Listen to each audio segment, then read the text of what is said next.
नमस्कार दोस्तों, आज की इस वीडियो में आपको सिखाऊंगा विलोपन विधि और प्रतिस्थापन विधि से इस समीकरण को सॉल्व करने यानी कि हल करने। ठीक है, दोनों विधि एक ही वीडियो में आज मैं आपको सिखा दूंगा। यदि सीखना है तो इस वीडियो को पूरा देखना है, नहीं तो अभी बंद कर दीजिए। ठीक ना। कह रहा है कि समीकरण के युग्म को विलोपन विधि तथा प्रतिस्थापन विधि से हल कीजिए। ठीक, सबसे पहले जो है समीकरण देखिए क्या है, x प्लस वाई बराबर 5 और 2x माइनस 3y बराबर 4 समीकरण दिया हुआ है। इसको लिख लेंगे। ठीक ना। सबसे पहले हम करेंगे विलोपन विधि से सॉल्व। ठीक ना, यहाँ लिख देते हैं विलोपन विधि।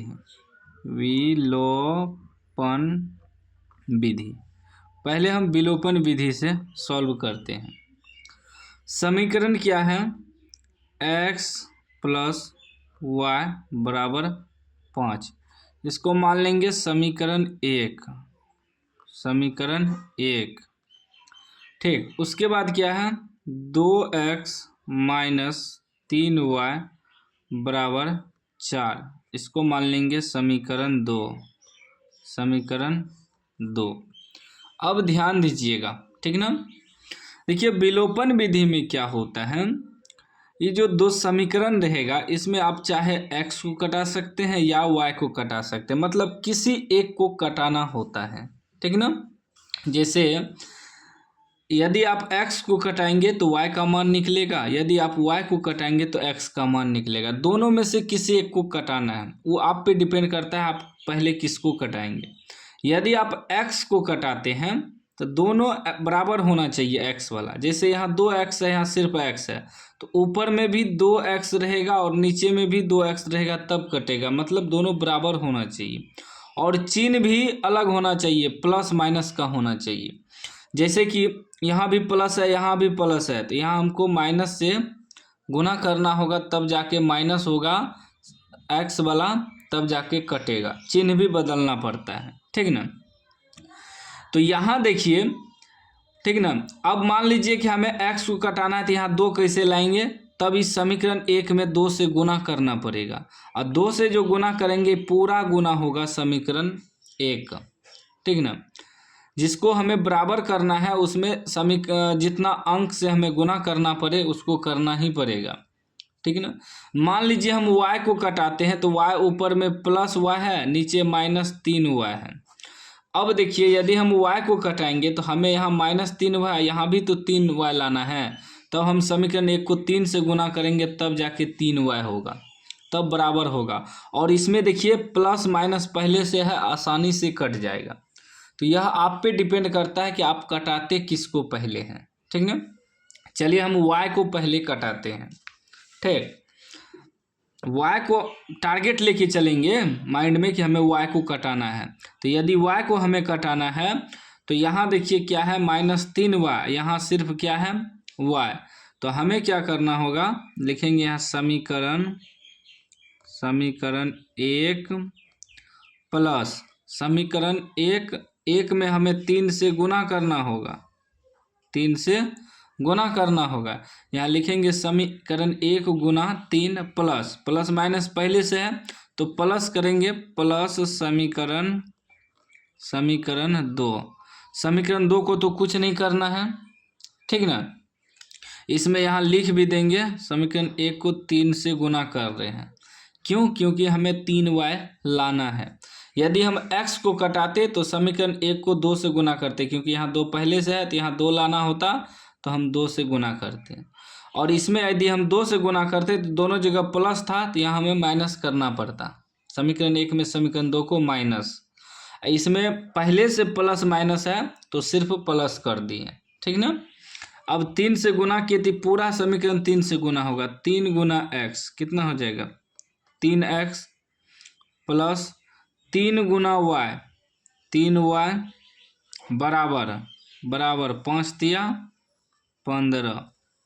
ठीक, उसके बाद देखिए नीचे वाला तो कुछ नहीं किया है समीकरण 2 को, सिर्फ समीकरण 1 को 3 से गुना किया और जोड़ दिए समीकरण 2।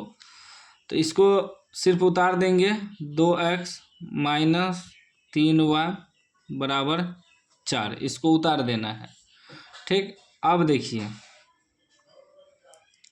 अभी 3y प्लस में माइनस में 3y कट गया, अभी दोनों प्लस में है, यहाँ भी तो 3 2 5x हो जाएगा क्योंकि जात मिल रहा है। फिर बराबर में क्या बचा, ये दोनों प्लस में 15 4 19 हो गया। जब x बराबर निकालेंगे तो ये हो जाएगा 19, इसके बटे में आ जाएगा 5, क्योंकि गुना में है तो भागा में आ जाएगा। अब x बराबर हमें मालूम हो गया। अब यही x का मान जो है समीकरण 1 में रखेंगे, ठीक है ना। आप चाहे तो x का मान समीकरण 2 में भी रख सकते हैं, कोनो समीकरण में रखना है, चाहे आप 1 में रखिए या 2 में रखिए, ठीक ना। लिखेंगे x का मान समीकरण 1 में रखने पर, समीकरण 2 में भी रखिएगा तो आंसर वहीं जाएगा, ठीक ना। आप दोनों में से किसी एक समीकरण में x का मान बैठा सकते हैं, पुट कर सकते हैं, ठीक ना। तो हम 1 में लिखे यहाँ, तो यदि आप 2 में रखेंगे तो लिखेंगे x का मान 2 में रखने पर।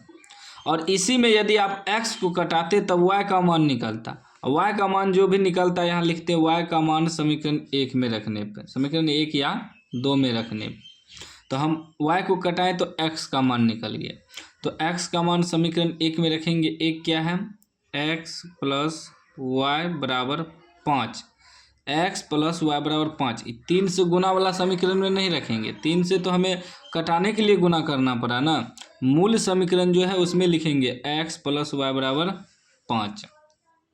तो x का मान कितना आया है, 19/5 प्लस वाई बराबर 5। जब y बराबर निकालेंगे तो हो जाएगा 5, ये प्लस में है तो माइनस 19/5 हो जाएगा, ठीक है ना। अब देखिए y बराबर क्या निकलेगा, 5 5 का एलसीएम 5 आएगा, यहाँ कुछ नहीं है तो 1 है, 5 25 घटा 19 कितना हो जाएगा, y बराबर 25 में से 19 घटाइए तो 6/5 हो जाएगा। अब देखिए हमें x का मान कितना निकल गया, x का मान 19/5 और y का मान निकल गया 6/5। यही आपका आंसर हो गया और विलोपन विधि से सॉल्व हो गया, ठीक ना। विलोपन विधि से आपको ऐसे ही सॉल्व करना है सवाल को, ठीक। उसके बाद देखिए नेक्स्ट, अब हम प्रतिस्थापन विधि से सॉल्व करेंगे इसी सवाल को, ठीक ना। प्रतिस्थापन विधि। अब प्रतिस्थापन विधि से हमें सॉल्व करना है सेम यही समीकरण को, ठीक ना। तो समीकरण क्या है, x प्लस वाई बराबर 5, इसको मान लेंगे समीकरण 1। फिर क्या है, 2x माइनस 3y बराबर 4, इसको मान लेंगे समीकरण 2। प्रतिस्थापन विधि में क्या होता है कि पहले समीकरण 1 को सॉल्व करना पड़ता है। लिखेंगे समीकरण 1 से पहले समीकरण 1 को सॉल्व करेंगे। क्या है, x प्लस वाई बराबर 5। जब x बराबर निकालेंगे तो हो जाएगा 5, उधर जाएगा तो माइनस y हो जाएगा। तो x का मान निकल गया 5 घटा y। अब यही x का मान समीकरण 2 में बैठाएंगे।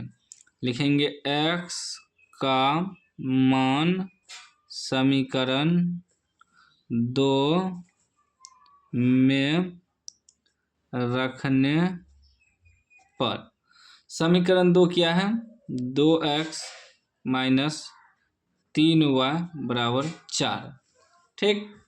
तो 2x, x की जगह कितना निकला है, 5 घटा y माइनस 3y वाला बराबर 4। अब 2 से गुना करिए तो 5 दूनी 10 माइनस 2y माइनस 3y बराबर 4। अब ये हो जाएगा 10 माइनस माइनस प्लस चिन्ह, माइनस का 3 2 5y बराबर 4। जब माइनस 5y बराबर निकालेंगे तो ये हो जाएगा 4, ये उधर जाएगा तो माइनस 10 आ जाएगा, ठीक ना। अब देखिए ये हो जाएगा माइनस 5y बराबर 4 में से 10 घटेगा माइनस 6, माइनस माइनस भी कट जाएगा। जब y बराबर निकालेंगे तो 6/5 5 आ जाएगा, गुना में है तो भगा। तो यहाँ भी देखिए y का मान ही 6/5 ही आया और यहाँ भी y का मान 6/5 ही आया। मतलब किसी भी विधि से बनाइए आंसर वहीं जाएगा। अब हमें निकालना है x का भी मान ना, अतः x बराबर, तो x बराबर आया है 5 घटा y, 5 घटा y। तो देखिए तो 5 घटा y, y का मान 6/5 आया है, तो 5 एलसीएम हो जाएगा, तो ये हो जाएगा 25, 25 घटा 6 यानी कि 19/5, ठीक ना। तो x बराबर हमें मालूम हो गया 19/5 और y बराबर मालूम हो गया 6/5। यह आपका आंसर हो गया। तो आप प्रतिस्थापन विधि से बनाइए या विलोपन विधि से बनाइए, दोनों विधि आसान है, ठीक ना। प्रतिस्थापन विधि में सिर्फ क्या है, समीकरण 1 से सॉल्व करिए, x का मान समीकरण 2 में रखिए। और विलोपन विधि में क्या है कि किसी एक को कटाइए, चाहे आप x को कटाइए या y को कटाते हैं तो x का मान निकलेगा और x का मान फिर आप चाहे तो समीकरण 1 समीकरण 2 में रख दीजिए और आपका y का मान निकल जाएगा और सवाल सॉल्व हो जाएगा। यह आप पे डिपेंड करता है कि आप किस विधि से सवाल को बनाते हैं। तो आप लोग कमेंट बॉक्स में बताइएगा कौन सा विधि सबसे आसान है, सबसे बेस्ट है। और चैनल को सब्सक्राइब कर लीजिए, घंटी को दबा के ऑल कर लीजिए।